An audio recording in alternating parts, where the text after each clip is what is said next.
है chairman senate का election 12 तारीख को। उससे पहले दोबारा से ये बात गर्म हो गई है कि जनाब ये इलेक्शन कौन जीतेगा। मुकाबला बहुत टाइट है। यूँ तो 52 अरकान अपोजिशन के हैं, 48 जो हैं वो हुकूमत के हैं, मगर क्लोज़ मैच इसलिए कहा जा रहा है कि अपोजिशन का एक रुकन यानी इसहाक डार साहब वो ऑलरेडी नहीं है, तो ज़ाहिर है ओथ भी नहीं लिया उन्होंने, वो भी नहीं है।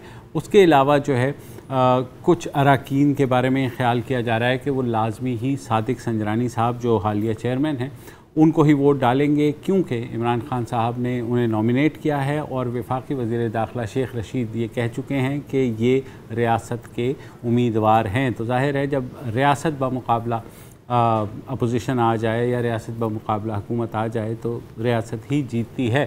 ख़्याल यही है कि शायद इस बार अपोजिशन के कुछ अरकान उसी तरीके से अपने ज़मीर की आवाज़ के तहत सादिक संजरानी साहब को वोट दे दें जिस तरह यूसुफ रज़ा गिलानी के लिए कुछ हुकूमती अरकान, हुक्मरान जमात के अरकान ने ज़मीर किया वोट दे दिया था।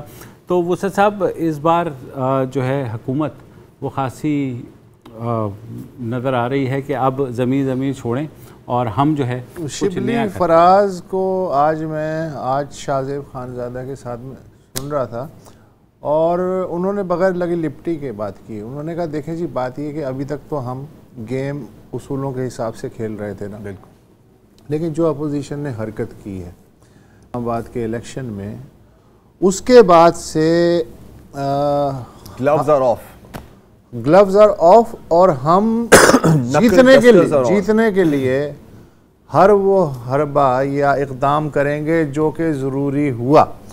यानी वो कहना ये चाह रहे थे कि सितम करोगे सितम करेंगे, करम करोगे करम करेंगे, हम आदमी हैं तुम्हारे जैसे, जो तुम करोगे वो हम करेंगे।